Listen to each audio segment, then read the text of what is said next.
Hello guys, good morning and welcome back.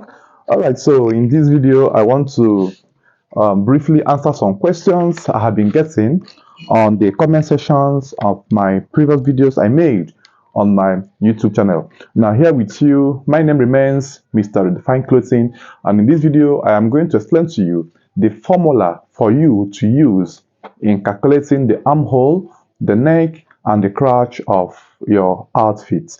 Now, some of us are confused on how to go about this. Some also go in at the level of assumptions, assuming all of these things on their customers.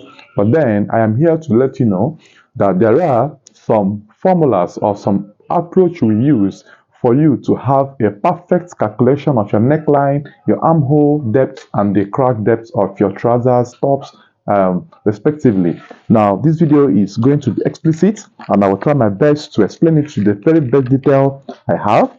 Now, I have also made some other videos on this before, but I think I need to give you the updated version of this video, and as well make the video to come into current uploads for you to as well access it easily. Now, this video is going to talk about solely on crotch, armhole, and neckline. Now, which I have the acronym as CAN, right? Which I said is a CAN concept, right? Now, this CAN, the C here stands for crouch, A for armhole, and N for neck. Now, I will explain to you in details how to get about all of these calculations. Now, before we proceed, it is very important for you as well to know or to know that there are some tools you must use, and these tools I have is your armhole curve and your pattern masters. These two rules are very important aside your regular straight ruler and every other tools you might have, but you must have these two rules: pattern master and the armhole curve. Now, if you have gotten to this stage, right, now you should also note importantly that your measurement should be very perfect or should be close to perfect for you to be able to achieve a perfect fitting or finishing on your outfit, because every other thing we are doing or we are dealing on tends to go around the finishing level. Right now, here I have the formula for CAN. That we have CAN, that's the crouch. Now crouch, right? So crouch is being spelled as CROTCH. Now, which is the distance from your waist point to your underneath leg is the crouch, right? Now, which some persons can as well call inseam, but then the method we use here to cut or to draft, we don't measure inseam, we only calculate the crouch, and from that crouch the inseam comes out on its own. Inseam simply means from the waist point to the length of the trouser or the outer leg, that's the outer seam, and the inseam from the underneath leg to the inner leg area is called inseam. So from the very moment you get a perfect inseam and outseam, the rest part becomes your crouch. But then we are trying to ignore the aspect of trying to measure inseam, so we are trying to calculate from the waist point to the underneath leg, which is the real crouch we have been looking for. Now, the first method you have is by measurements.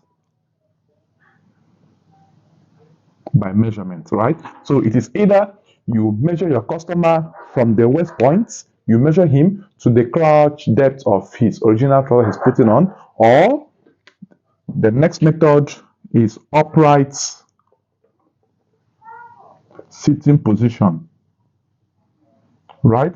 Now this method simply means that your customer will have to sit on a stool, right, or a chair. Then you are to measure from the waist point to the base of the chair, which gives you the crouch, right? So this is the second method, is upright sitting position. He must sit upright, meaning the back should not be bent or in a slacky form. It should be sitting upright. Then you measure from the waist point to the base of the chair he is sitting on. Now, the third one is quarter length, quarter of the trouser length, quarter of the trouser length. Now, this simply means you have to divide the customer's trouser length by 4. Now, take the first quarter for the crouch, right? Now, I will explain this formula more as we proceed. Now, the next one I have here is the hips measurement divided by 4. right? So these are the four methods that are very much applicable or very much obtainable in getting your crouch. The first I have here is by measurement. The second one is the upright sitting position. The third one is quarter of the trouser length. And the fourth one is hips over 4. Now, these are the core areas or methods you can use to derive your crouch, aside the inseam and outseam calculations, which might seem a bit bulky for some of us, or which might not be convenient enough for us to take the proper measurements of the inseam and the outseam. So having said that, now let me explain this more for you to understand better. The number one simply means the customer will stand erect. You measure from the waist point, from the front part to the down part of his trouser, right? That's the zip area, under the zip area. That's the measurement section. Now, this number two is upright sitting position. He will sit on a flat base or chair. You measure from the waist point to the base of the chair. Now, the next is the quarter length of the trouser, meaning the length of the trouser divided by 4. You have the crouch. Now, hips over 4 is also the last method. Now, all of these methods are good and they are unique in their own way. And when properly used and when properly applied, it gives you exact or similar or close to the same value you might have used in other methods. So now, I am not trying to dispute or disregard any other method out there or anyone you know, but I'm trying to bring this to your knowledge for you to know that these are the basic or core areas you can as well use to derive your crouch. So having said this, now I think the crouch measurement is done, but I will throw more highlight or hints on this one. Now, which one is mostly preferred? I will say 4. Now, why is 4 mostly preferred? I will tell you in my next video after this. So I will just tell you about the formulas here, and then I'll also make another video on how to go about it. So now the next I have here is the armhole. Now the armhole is the A. That's the A, armhole, right? So now the next formula here is the armhole. Then you also make use of either by measurements as well, right? Or then number 1 measurement, number 2 top length, shoulder number 2, shoulder divided by 2. Number 3 is top measurements, top length divided by 4. Then number 4 is chest over 4, right? So now these are the formulas as well for the armhole, which states by measurement, simply measure around the customer's armhole area to get his armhole. Then shoulder over 2, you divide the shoulder by 2, and then you get the armhole. Then top length over 4, the length over top of the outfit over 4, then chest over 4. Now don't forget that this video is just solely to show you the formulas for these areas. Now I will make another video again to explain the similarities, the differences, why I choose any of them. So if I'm to suggest or to say which formula do I deem fit here, is number 4, right? So if you have watched this video, kindly make sure you watch the next upload, which will clearly explain to us how all of these things are being done. Now the next we have here is our neck. So I will clean this one now, and then let's do our neck this way. Now the next is our neck.